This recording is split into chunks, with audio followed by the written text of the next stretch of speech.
looking back at it right now, and it took me many years to understand it, this is about how we live in society where labels or things that are traits are considered our flaws.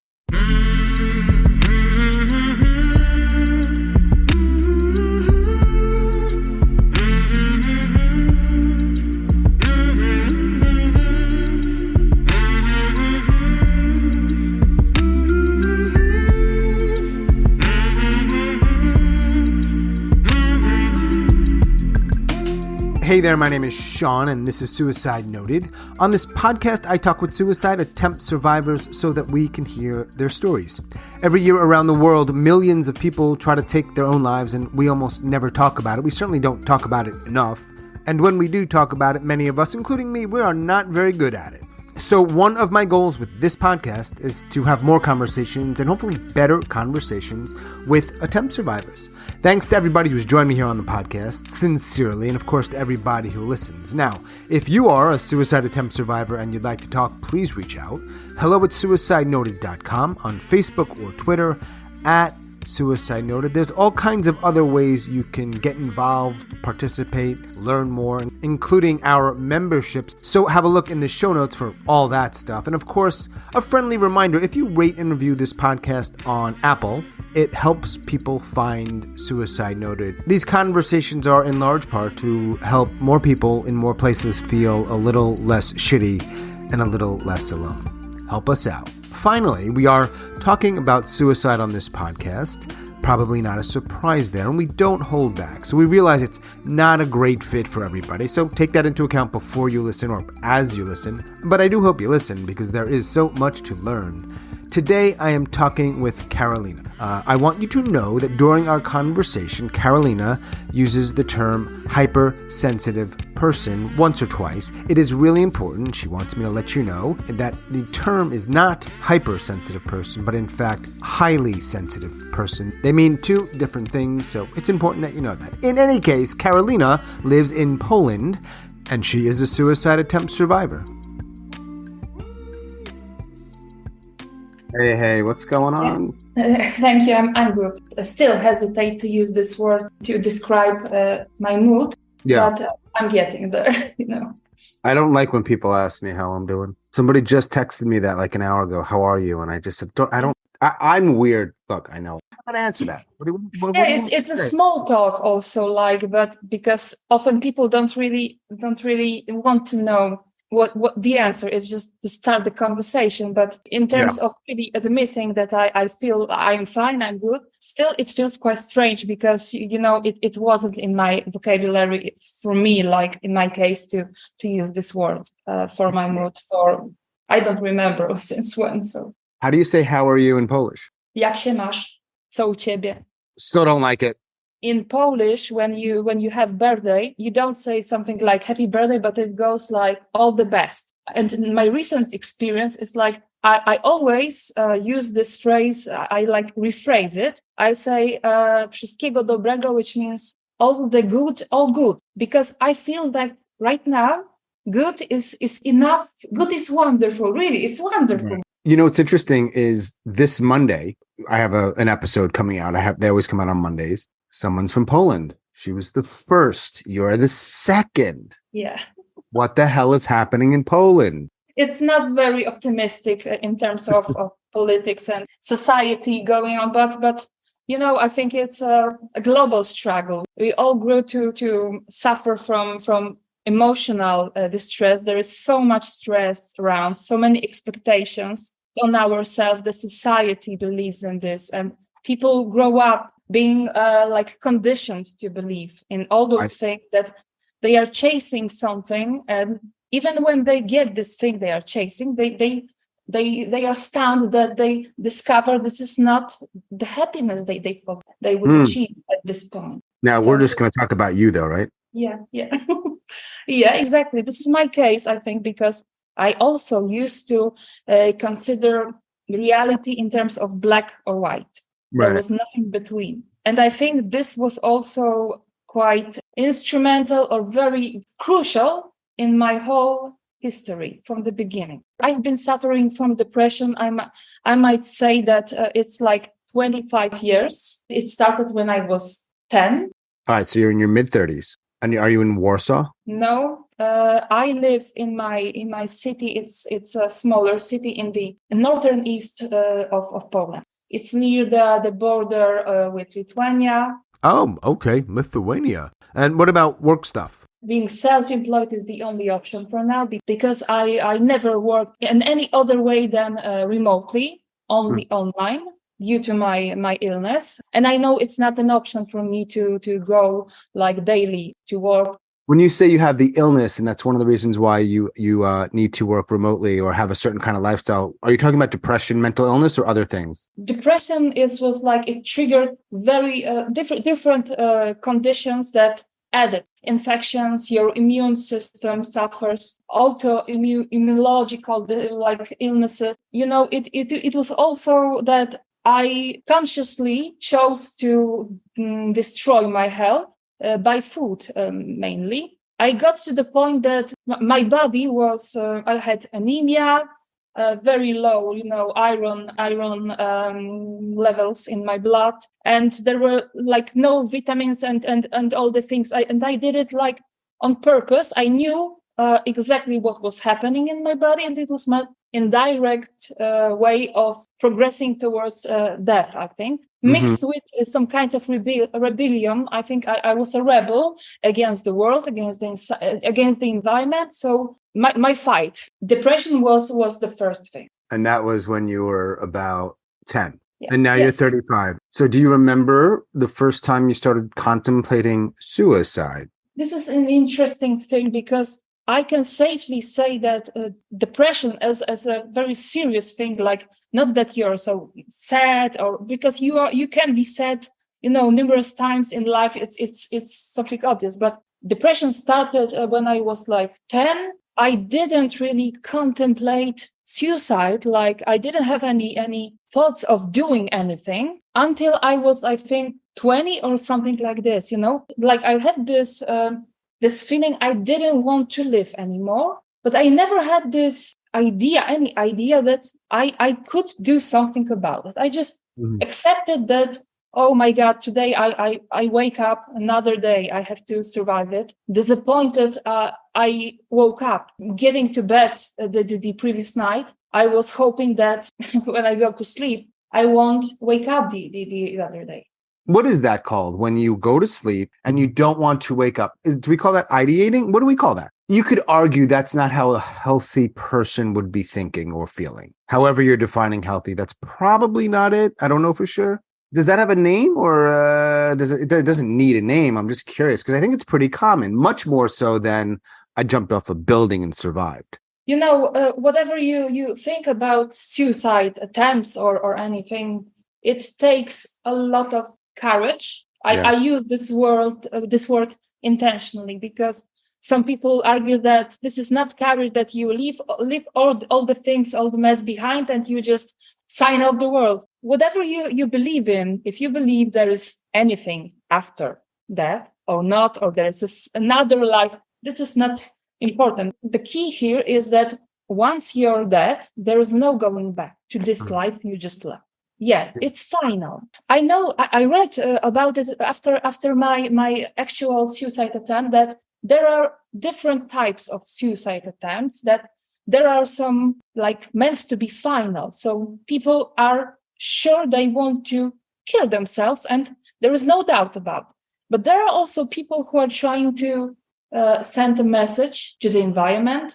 Maybe. Sometimes this is like a cry for help. As much as I never feigned anything, like it wasn't like a show, a performance, I think that how my story of my suicide attempt, it looked like, it proves that in my case, it was maybe more like a cry of desperation. Like, I don't know what I can do right now about it. It's right. Too much. How many suicide attempts do you have? Just one. How old were you? I was nearly 22. You said that you started to think about these things more seriously about 20 years old, after suffering for about 10 years. So what happens from 20 when it starts to 22 when you try? This very important event that took place was that because of all the medications I started taking for depression and so on, I put on a lot of weight. And when I was 19, I was very like clinically severely obese. I started looking for some desperate ways to fix it. And I found this thing about bariatric surgeries. And I qualified for one at a hospital. I had to wait a long line. It was never ending. And I was young and very impatient. Sure. And so I got this surgery in a private hospital, and it didn't turn out well for me because I lost a lot of weight, but I regained a lot of it back because I wasn't ready on a psychological point. Plus, I didn't have all the knowledge how to go with your life after the surgery. So I learned to vomit. Like I learned to provoke it. I started overusing it. I was a pro at vomiting. I was in the early stages of bulimia because I used it a lot. I was overeating and I was doing different things to harm myself, not only to prevent going back to this way. But the thing is that at 22, I already knew that this surgery, I considered this solution to all my problems. Yeah. It was the one. So I was sure that I was in the darkest place. I often think one of the things that, at least on this podcast and conversations I have in my life, doesn't come up a lot. The moment or moments in which we have this like hope and then it happens. Maybe it's a partner, maybe it's a job, maybe it's weight loss, maybe whatever it is, money, and you're just as fucking miserable. And I think that's really the dangerous part. Yeah. For some reason, I know, of course, a lot of people hold on when they're doing badly and some don't. But there's just this thing about having this hope and sometimes it actually happening and then it not working out, or you just can't do it. Like in your case, you just couldn't. You were trying to figure out a way to make that thing become a way to be okay, and you just couldn't do it. You were obese, then you had the surgery, and then it wasn't going the way you'd planned, and you were saying you were eating. Earlier when we were talking, you were saying something about eating in a way to almost kill yourself. Is that what you're talking about? Also, as well, yes. Because after the surgery, my body changed dramatically inside. The way my stomach, this whole tract is built, it's different. It's irreversibly different. Many things that happen in a different way in my body still because of this. I have this like tendency to when I use too much sugar, in some 10 minutes I would go to toilet. It would end like very dramatically. That's a nice way of saying it. I started doing things like I used sugar in so much like quantities that I didn't use a spoon. I would just open a bag and exactly. And I would just pour it because I knew I would end up in toilet and I would suffer. I needed this suffering. You're doing it to suffer. Okay. But it has nothing to do with that might help weight loss? No. I knew it wouldn't help because I ate so much. I had this toilet, let's say toilet visits 5 times daily. Yeah. For months. And this brought me to this point when I was like, my body was, I didn't have any vitamins. I was pale. Looking back at it right now, and it took me many years to understand it. This is about how we people live in society where labels or things that are traits are considered our flaws that we should hide. It's like about talking about mental health. You shouldn't even allow that you go to a psychiatrist. In my case, I discovered some years ago even that I was a hypersensitive person. And it shows, and only some weeks ago, I got to read books about it. And it was like a breakthrough for me also, because I understood many things that happened to me and still happen to me, because I experience world in a very intensive way. And I always had this tendency to be very emotional. I would cry easily. When you say you're hypersensitive, there's a suggestion in the wording that there's a norm. Is there a norm, or is that just a culture obsessed with labels, or is there actually a norm?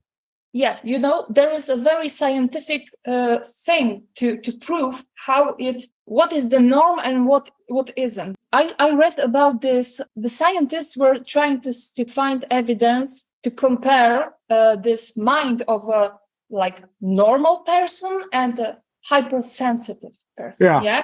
These two people were sitting somewhere and watching. I don't know. This was like a film or something, and there was this emotional scene, and their brains were screened. Right. And you could see that this hypersensitive person, how their brain was working, it was very different. It was explosive. They experienced the world very intensively. This helped me a lot because I had this evidence backing, scientific backing, but it is not something like a flaw. It is a trait.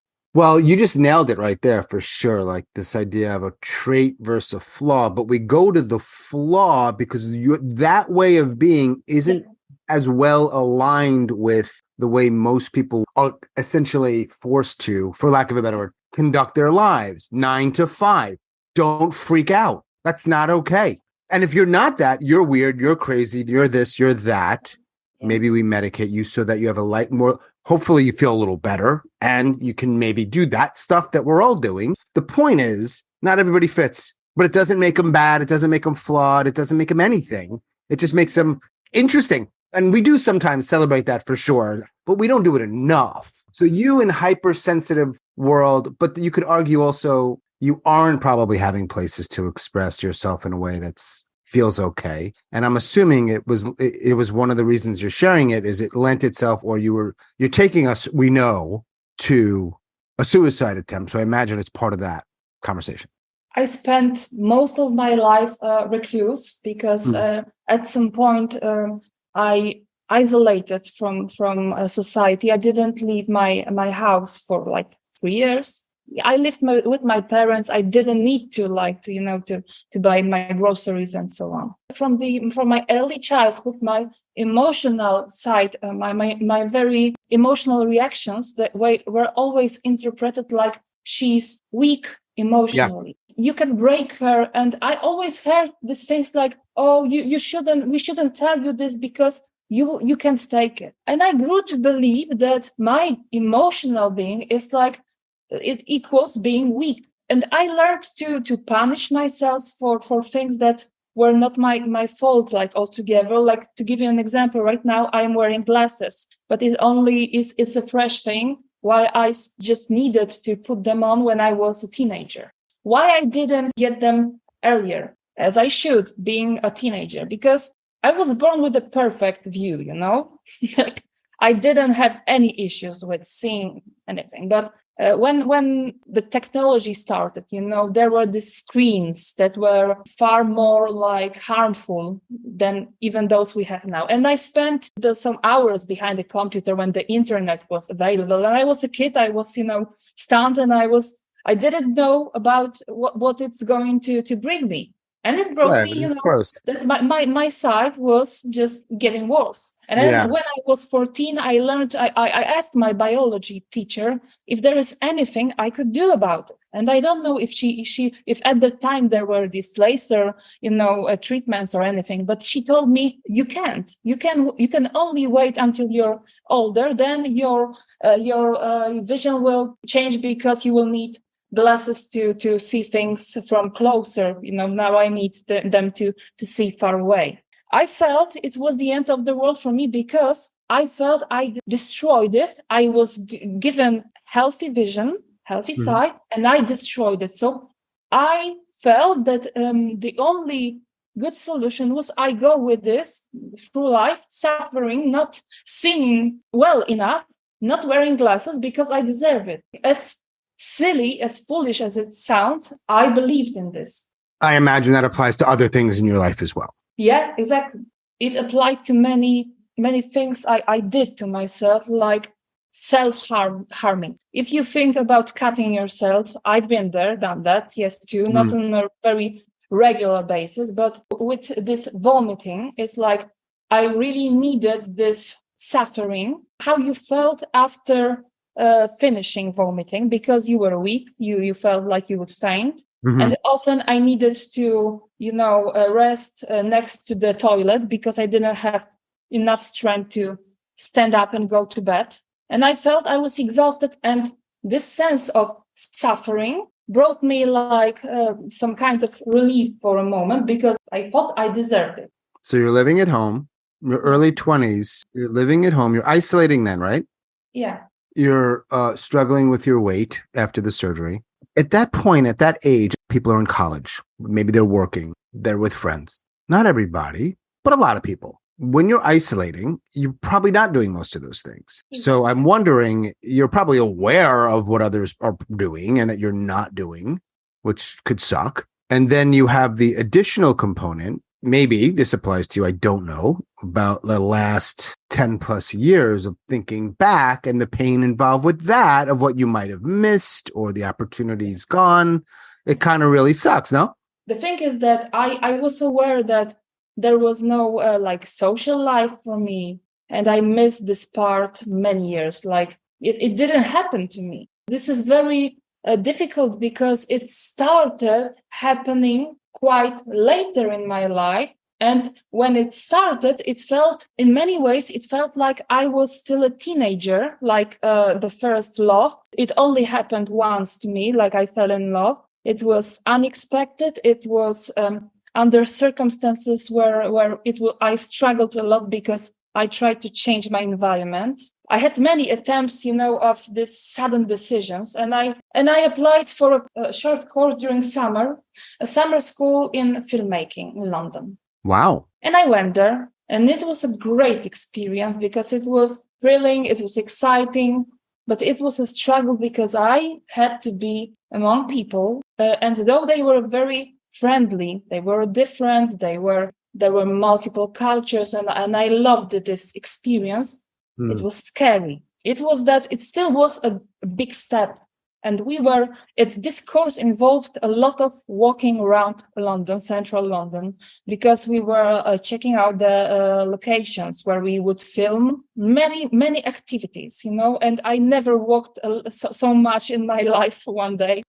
I was happy that I never learned to wear heels, high heels. So I didn't have this kind of shoes. My shoes was comfortable, but anyway, there was also this first love and only like falling in love in my life that happened. And it was very unfortunate on every possible level. The most obvious one, the crucial one, like unfortunate thing is that it was fully unrequited. It couldn't be returned. If it's not returned, what is it? We call that love? We call that something else?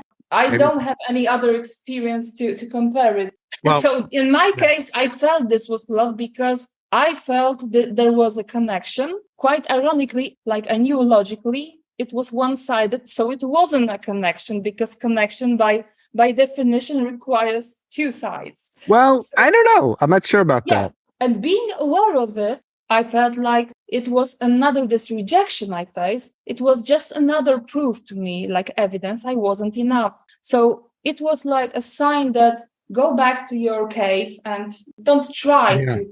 I always wonder about the person or people's last effort to do whatever it is. And then they're like, I think I'm done. It doesn't mean they're killing themselves or trying, but they're done. They just can't keep trying that stuff. So I like the word cave. And I actually treat my home probably more than ever in my life, I think, like that.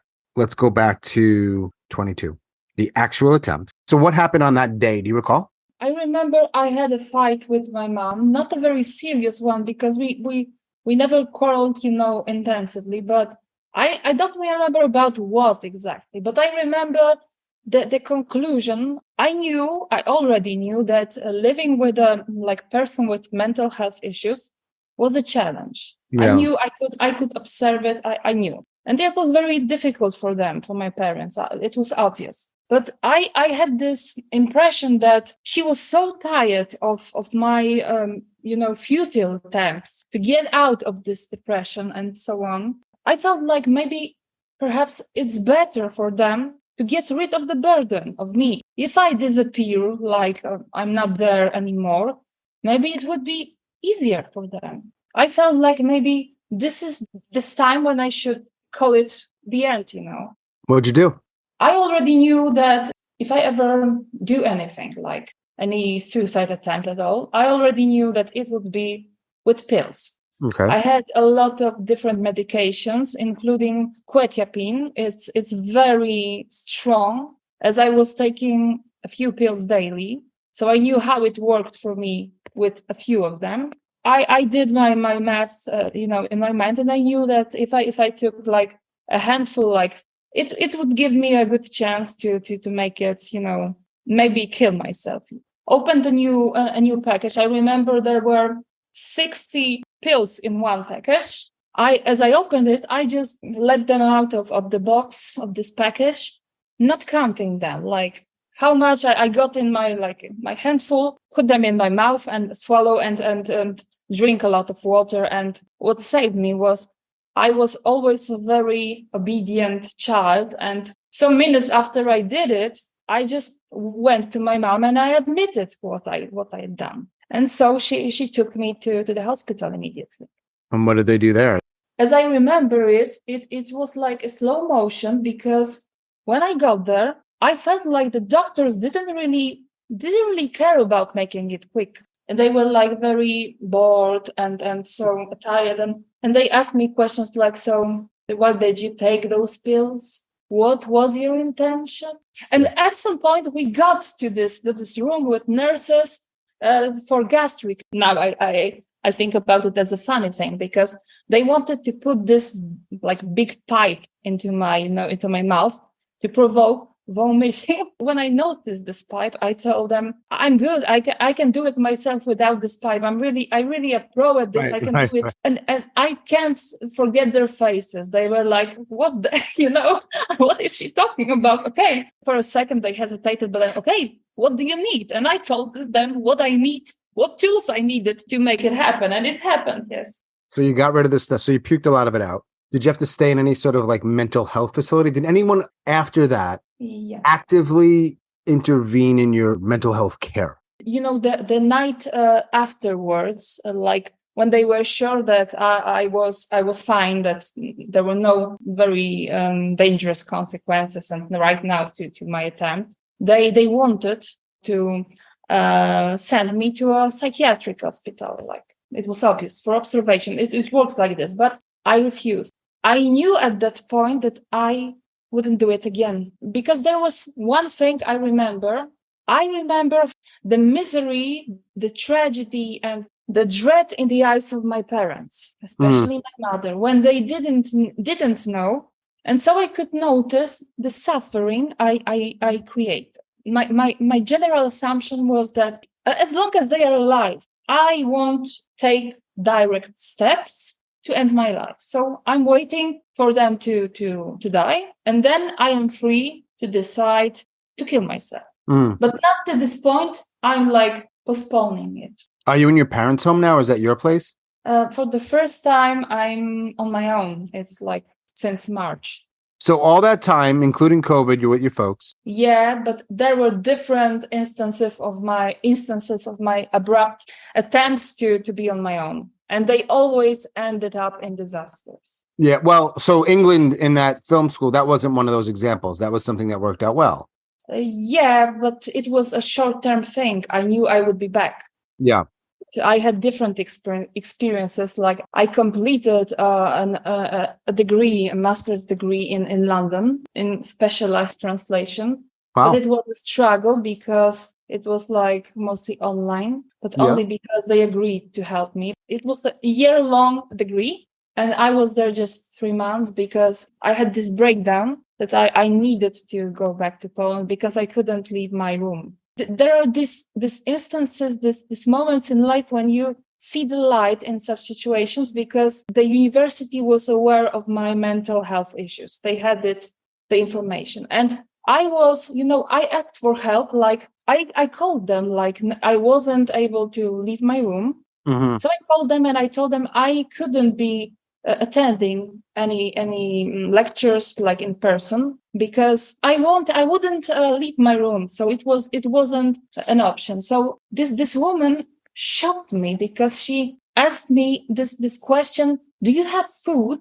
Do you have all the things you need to go Hmm. by? Because if you don't, we can make it happen to have it delivered to you. Yeah, I was stunned, because I had this experience in Poland when I did my BA degree, and I struggled. It's an irony in the times of COVID, post-COVID, because everything went online. And I was asking many, many times to make it happen for me, not to transmit the lectures to me, no, but I wanted them to just allow me to meet them, to go there only for exams. So I would be learning at home, and I wanted to have this right to not attend. Hang on, are you in London or are you in Poland? This thing I'm talking about right now, it was in Poland, and they always refused. And I started any different degrees, BA degrees, over 10 times. After 3 months, I would be out because I couldn't attend in person. It was impossible, they told me. Not possible to do it this way. And then, COVID happens some years later, and I was like, really? So you're alive. Yeah. How did you find the podcast? I've been searching for a way to share my story lately because many things changed in the recent months for me, and I wanted to share it. And I felt like I had this blog post from my psychotherapist. He put it on his Facebook feed about something about suicide. And then I found a similar podcast in Polish, but it wasn't updated. It was long, that it was abandoned. And I felt like it would be so exciting to find something like this in English. And so I searched. I read those reviews. Yeah, that this helps them. And this is what I was looking for. Very glad you found it. You're here. Do you think at 35 years old, do you think you'll be alive at 40 years old? Hope so. Right now, I just know that I am lucky to be alive. Another suicide attempt, like intentional, conscious, and so on, is not an option for me. So you're not thinking about it often? I'm not contemplating anything like any suicide in my future. It's not in the program right now. Wow. All right. Did something big change in your life that you're in this different space, other than living alone, which might be a big thing? I don't know. Living alone is a consequence of this change. Basically, it's like I had a tremendous help from a new psychiatrist who attempted a thing that was like very bold from his part, because it was far easier for all the others in the past to leave the things as they were, because I am this case of a treatment-resistant patient. Right. Different treatment in history, every possible drug, I think. So I was a medical mystery. Yeah. And it was not very comfortable to do anything about. And my psychotherapist, he at some point when I admitted that I was searching these clinics where you could undergo euthanasia, to kill yourself, and I couldn't afford it, and I was like talking about these things all the time, and he told me something I won't forget ever. He told me that he fully understood that there were instances in life, like he respected this freedom of choice, but this is only because people suffer from illnesses. There is nothing you can do about it. But he told me, but I refuse to accept that you are among such people. And he really fought for me, because I ceased our sessions. I tried to back out from everything, and he insisted, and he suggested to try the new doctor, and he fought for me. And now here you are living in this place, which I can see your window and your part of your kitchen, I think. Yeah. There's a little sun where you are based on what I see in the window today, even though it's 7:00 probably. Yeah, exactly. It is. What's behind your left shoulder? This is a scratching pop because I have a cat. Oh. I am a proud mother. So wait, how many siblings do you have? I have just one sister. She's 6 years older. And is she, quote unquote, a little more not? Yeah, she has a different type of struggle. She's harsh, she's a total opposite to me. Like I'm this emotional thing. Cuddling is my thing. I always wanted kisses, cuddling, and so on. And she was like, from the beginning when she was born, she was like, "Don't touch me, Mom, Dad. Okay. Don't hug me." And she never understood how could I want this. She often assumed that I was asking for this to make them believe that I was this super girl they needed, and to make them get me some things. So When I think Americans, maybe United States of Americans, think of former countries that used to belong to the were part of the Soviet Union. yeah. Our image of those people tends to be how you described your sister. Yeah, really. Yeah. So anyhow, do you still see a therapist? Yes, but we only see each other online. Any meds? Yeah, just one medication just left, and it's a great progress because all these 20 years, it was like not less than 4. It was a long way. It was a long struggle because especially getting off one specific was tricky. I know it would be because I tried to replace it in the past, and it turned out I had 2 months of sleepless nights. Even in the end of last days of December last year, getting off this medication, it was one of the last from all those, the most challenging one. 3 days after I was like totally off, I started experiencing these effects of, getting off it, that it was out of my system. And I was struggling a lot. I was shaken, I even called the helpline for adults who considered suicide. As much as I wasn't planning any suicide, I knew that I was so shaken, I could act on an impulse. So if I saw a knife nearby, I would be able to use it like without more thinking. So I was so shaken at this point, and this call didn't really help me, but it didn't make things worse. And my psychiatrist just told me, as much as it is not going to help you right now, you have to survive this, because this is how it works when you get off medical things, like they are out of your system. I got another very mild medication right then to make me fall asleep, and I slept over this period. And it helped. And then I got off this thing that helped me fall asleep. And now I'm just on one antidepressant.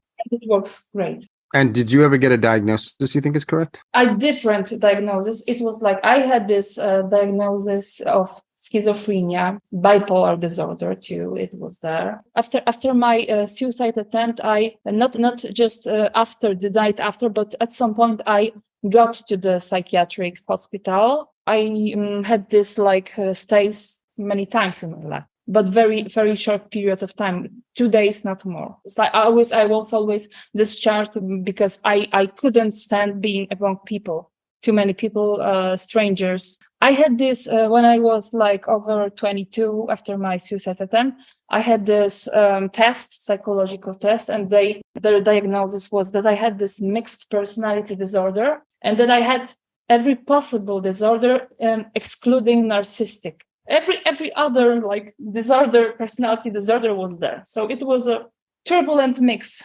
So these were all these things that were there, but basically major depressive disorder. It was like, this is depression. But right now I can say very consciously that I am a survivor, but not because I am this badass who doesn't care. No, because I accept my weaknesses and who I am. Yeah. The way my mind works, the way I react, the way I respond. Yeah. And I try not to beat myself up for things that I don't have control over, like I'm contemplating things or people from the past. They come back to my mind, and I'm like, oh, why am I thinking about this or these people? And now I'm like, okay, this happens. Maybe this will pass. Maybe not. It is there in my mind, and I can't. And beating myself up about these things coming back to my mind won't help it. It won't make it disappear or cease. So Right. I'm just accepting what's happening. I'm trying to solve the problem, go to live, I really learned to appreciate my now, what I do have, and I enjoy it. How many people know we're talking? Right now, I think 5. How do you feel about your body? It's a progress there, but I can't say I am okay with my body right now, because obviously I'm still on my way to the healthy, state of my body. From December, I lost some weight, significant amount of weight, considering my past, because for 20 years, I couldn't do it like consciously diet or anything for half a day. It wouldn't happen to me. I would break any plan by the noon or something. Yeah. I don't believe in any diets. The best thing that happened to me is that I'm not on any diet. I never ate as much and what I really wanted. I ate everything. I am choosing. I'm not suffering. I'm mentally enjoying moment, including eating. How often do you leave your house? Even now, I started to leave my house, like the place I live in, to do groceries, daily things. Yeah. And I do it on a regular basis. And it's a big step, because even when I started leaving house, like I made my degree and so on, I didn't do groceries. There were just things that were done for me. I didn't need to. And now I'm intentionally trying to do those mundane things that you need to do daily to live your life. And it is a struggle, because it will take years to erase or undo some things, some strategies I learned to live by through years. Being like a victim of bullying, of years of bullying, I developed some strategies to live through the experience. One of them is like, I avoided being outside of the house I lived in, because I always feared conflicts. When I leave my flat right now, I to get to the groceries, I need to pass zebra crossing, and there is no like traffic lights. So I often fear the moment when the car has to stop to let me go through the zebra crossing, because I fear that they are in a hurry and they are rushing, and there is this person who makes them stop their car. So it's like an obstacle. The point is that it might end up in some kind of assault, and I never feared like aggression, physical aggression. I just feared being, called fat, in fact. In my mind, it is like whenever I leave my flat, I'm in this hyper-vigilant state of being prepared for anything that might happen in terms of conflict. I am avoiding it. I'm preparing for it. And I can already see the pattern is like over-preparing. It's too much. It's not healthy. Mm-hmm. But I accepted that it must take time to normalize my reactions, and avoiding challenges won't do a thing. In fact, I learned that whenever I faced these challenges recently that were like, I thought that my life would, go back instantly to where I've been in the past. Like I would be back to my parents' house. I would be dependent again of everyone else. The challenge proved me that I survived it, and I had the power. Fantastic. How many people do you have in your life to talk to? Not too many, maybe 5. I have this one person that is my best friend. It is very unlikely friendship, because I didn't believe it might happen. In fact, I met him during this course in London, filmmaking course. To make it more interesting, he was my mentor. He's a very prolific filmmaker with many awards under his belt. Like the most interesting part is he's almost 55 years older than I am. So he's nearly 90 right now. We share this bond right now. It's like between mentorship and friend and some kind of counselor, but we are both aware that he's not a psychotherapist or anything, but he's helping me right now to edit my film. I couldn't deliver as we agreed on deadlines, because I had this, emotional distress and so on. So I couldn't, at some point I felt it was fair to explain why it happens. It commenced this whole friendship we have right now. I think it's safe to say that because of him, because of the timing right now, I really needed this kind of person in my life right now to keep on this course, not to go back to where I've been, because it was a very scary thing to live on my own and so on. But I believe in guardian angels. To me, this person, with all he has been given to me, like, and remotely, we are talking only on phone, we are exchanging messages and so on, but it's such a great thing to have such a friendship. Another thing is that some time ago I could return the favor by supporting him when he had a very hard time, and it felt exciting and thrilling to know that you help. The moment we started our conversation, I could hear his voice, and when we stopped, I could hear it as well, and I could hear the hope is back there. And this was the greatest, prize you could earn. Yeah. Wow. That's cool. How many people know that you tried to end your life at 22 years old? I don't know how many, but I never made a secret out of it. But I think it's mostly medical staff people. I remember, for example, that when I revealed my mental health illness to a academic teacher, he told me, you'd better not reveal that you have anything like this, because it's better this way.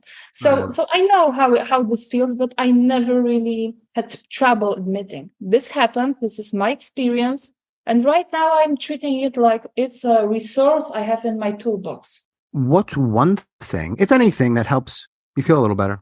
I'm really accepting my weaknesses and I'm trying to appreciate my strength.